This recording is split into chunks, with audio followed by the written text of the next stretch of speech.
नमस्कार दोस्तों, SGM education रे यूट्यूब चैनल पर आपका हार्दिक स्वागत है। जैसा कि हमारा हिंदू नववर्ष चैत्र माह चल रहा था, उसमें भगवान श्री राम के जन्म दिवस पर रामनवमी की आप सबको हार्दिक शुभकामना। और जैसा कि हमारा टॉपिक चल रहा था, हमारा प्रकरण चल रहा था वर्ण विचार, उसी कड़ी में उसी क्रम में हम आगे देखते हैं कि वर्ण विचार में आपने पढ़ लिया। वर्ण विचार टॉपिक को पढ़ने से पूर्व कुछ महत्वपूर्ण कुछ मुख्य बिंदुओं को हमने पढ़ा।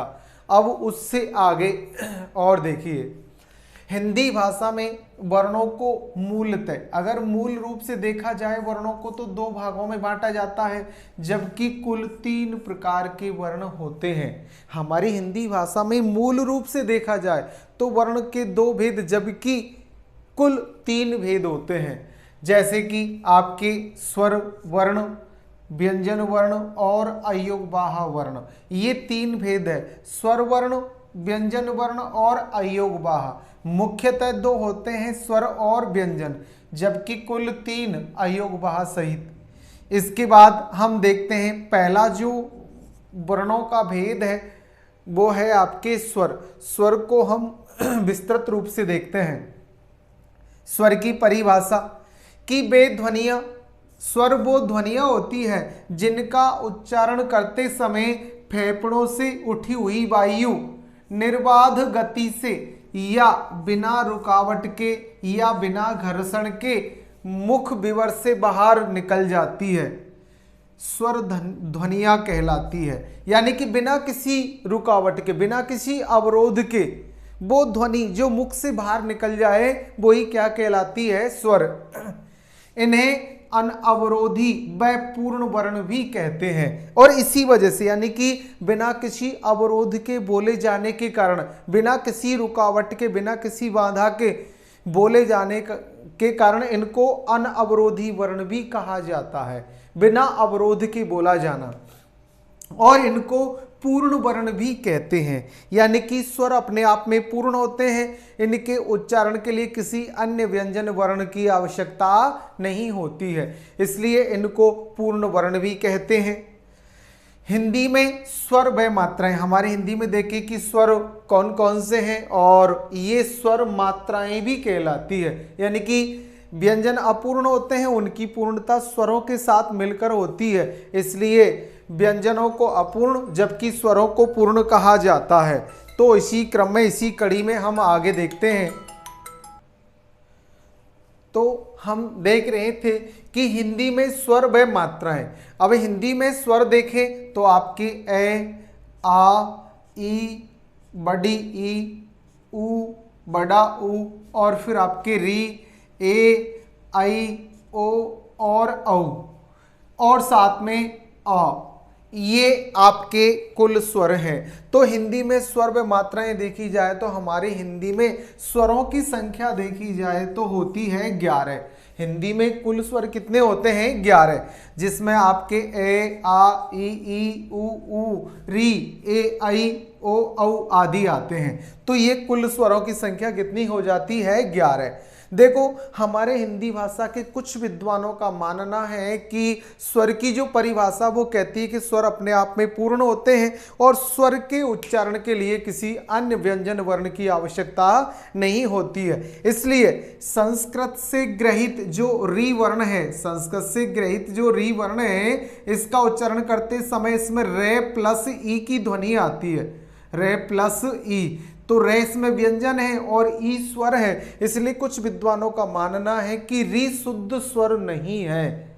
इसलिए कुछ विद्वान री को स्वरों के समूह से विलग करते हैं, अलग करते हैं, और उनका मानना है कि ये आ वर्ण, जैसे हम लिखते हैं कॉलेज, जैसे लिखते हैं डॉक्टर, जैसे लिखते हैं हॉस्टल, तो यहाँ जो प्रथम ते जो मात्रा लगाई गई है ये अ जो अंग्रेजी से आगत स्वर है इसकी है। ये आ प्लस ओ के मध्य की ध्वनि है, यानी कि इन दोनों वर्णों के योग से आ का निर्माण होता है।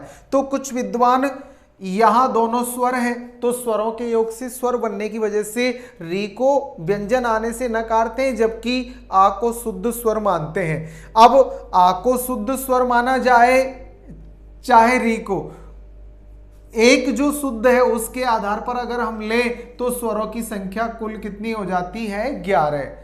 अब एनसीईआरटी का जो सरल हिंदी व्याकरण का जो सिलेबस है उसमें आपके री को ही स्वरों में शामिल कर रखा है। इस प्रकार स्वरों की संख्या 11 ही रहती है। तो हमने देखा कि हिंदी में स्वर व मात्राएं कुल आपके स्वर 11 होते हैं, और कौन कौन से हैं और कैसे कैसे इनको माना जाता है वो हमने देखे। अब आगे हिंदी में जो ये 11 स्वर होते हैं जिनका वर्गीकरण निम्नानुसार है, यानी कि हमने जो 11 स्वर पढ़े उनको हम 11 प्रकार से उच्चारण स्थानों पे अलग अलग विभाजित कर सकते हैं, बांट सकते हैं। तो इसके मुख्य उच्चारण स्थानों को देखिए। देखो, उच्चारण काल एवं श्वास मात्रा के आधार पर स्वरों का वर्गीकरण। उच्चारण काल के और श्वास की मात्रा के, यानी कि वर्णों का उच्चारण करते समय कितना समय लगता है उसके आधार पर, या जो श्वास की मात्रा का, यानी कितनी श्वास की मात्रा का प्रयोग किया जाता है किसी स्वर को बोलने में, इसके आधार पर स्वरों को दो, मुख्यतः तो दो, जबकि कुल 3 भागों में 3 भेद होते हैं, 3 भागों में बांटा जाता है, जिसमें मुख्य भेद है आपके ह्रस्व स्वर और दीर्घ स्वर। अब ह्रस्व स्वर को आप ह्रस्व स्वर, लघु स्वर या छोटा स्वर भी कह सकते हैं, अर्थात जिन स्वरों के उच्चारण में कम समय लगता है, यानी कि जिन स्वरों का उच्चारण करते समय कम समय लगे या कम श्वास की मात्रा लगती है, इन्हें हम मूल स्वर या ह्रस्व स्वर या छोटे या लघु स्वर कहते हैं। इनकी संख्या हमारे हिंदी में 4 है, जो आपके ए, ई, उ और री, ये चारों आपके मूल या ह्रस्व स्वर कहलाते हैं, क्योंकि इनका जब उच्चारण करते तो उच्चारण करते समय कम श्वास वायु का प्रयोग होता है और इनके उच्चारण में समय अवधि भी कम लगती है। इसके बाद आपका दूसरा मुख्य भेद है दीर्घ स्वर। ह्रस्व स्वर के बाद दूसरा भेद है दीर्घ स्वर या गुरु स्वर या बड़ा स्वर, जिसे हम कह सकते हैं। तो इस आधार पर, यानी कि जिन स्वरों के उच्चारण में ह्रस्व स्वर से दुगुना समय लगे, ह्रस्व स्वर से दुगुना अधिक समय लगता है, और ये उन्हें हम कौन से स्वर कहते हैं? दीर्घ स्वर। और ये दीर्घ स्वर आपके 2 प्रकार के होते हैं। दीर्घ गुरु या बड़े स्वर 2 प्रकार के होते हैं, जिसमें पहला है आपके संधि स्वर, यानी कि स्वर वर्ण आपस में संधि करके जिसका निर्माण करे। समान स्वर वर्णों से संधि होकर जो स्वरों का निर्माण होते हैं वो सहजातीय स्वर या संधि स्वर कहलाते हैं, जिसमें ए और ए के योग से आ का निर्माण होना, ई और ई के योग से बड़ी ई का निर्माण होना, उ और उ के योग से बड़े उ का निर्माण होना। इस प्रकार आ, बड़ी ई, बड़ा उ, ये सहजातीय स्वर है। इसके बाद दूसरा है आपके संयुक्त स्वर।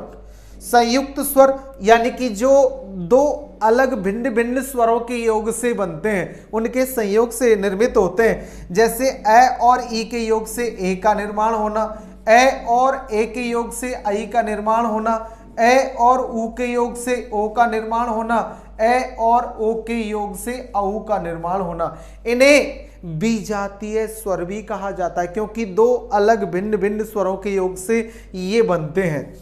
तो इस प्रकार हमने देखा कि दीर्घ स्वर यानी कि ह्रस्व या छोटे स्वर तो संख्या में 4 होते हैं, जबकि दीर्घ और विजातीय स्वरों की संख्या 7 हो जाती है। ऐसे कुल हिंदी के 11 स्वर हो जाते हैं। इसी क्रम में आगे अपने संस्कृत में एक स्वर और चलता, जिसे प्लुत स्वर कहते हैं। जिसे कौन सा स्वर कहते हैं? प्लुत स्वर। अर्थात जिस स्वर के उच्चारण में दीर्घ स्वरों से भी अधिक समय लगे, दीर्घ स्वरों से भी अधिक समय लगे, या जिसके उच्चारण में दीर्घ स्वरों से भी अधिक श्वास वायु की मात्रा का प्रयोग हो, उन्हें प्लुत स्वर कहते हैं। उन्हें कौन सा स्वर कहते हैं? प्लुत स्वर। और इनका उच्चारण संस्कृत में मंत्र आदि के उच्चारण में होता है।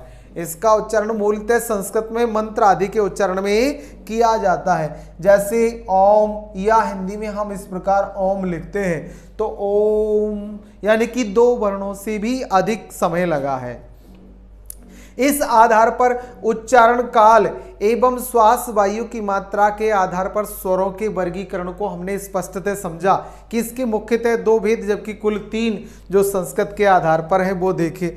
अब हमारी मुख में जो जीव है, जिह्वा की सक्रियता या जिह्वा की जो क्रियाशीलता है उसके आधार पर भी स्वरों को अलग अलग भागों में विभाजित किया जाता है। तो जिह्वा की सक्रियता के आधार पर स्वरों का उच्चारण स्थान वर्गीकरण देखिए। सबसे पहले हमारी जीभ को विद्वानों ने 3 भागों में, यानी कि जिन स्वरों के उच्चारण करते समय जीभ का अगला हिस्सा क्रिया करता है वो अग्र स्वर, और जिन स्वरों के उच्चारण करते समय जीभ का मध्य हिस्सा क्रियाशील रहता है उन्हें मध्य स्वर, और जिनका उच्चारण करते समय हमारी जीभ का मूल या सबसे पिछला हिस्सा क्रियाशील रहता है वो पश्च स्वर कहलाते हैं। इस प्रकार जिह्वा के आधार पर, जिह्वा की सक्रियता के आधार पर स्वरों को 3 भागों में बांटा जाता है, अग्र स्वर, दूसरा है मध्य स्वर और तीसरा है पश्च स्वर।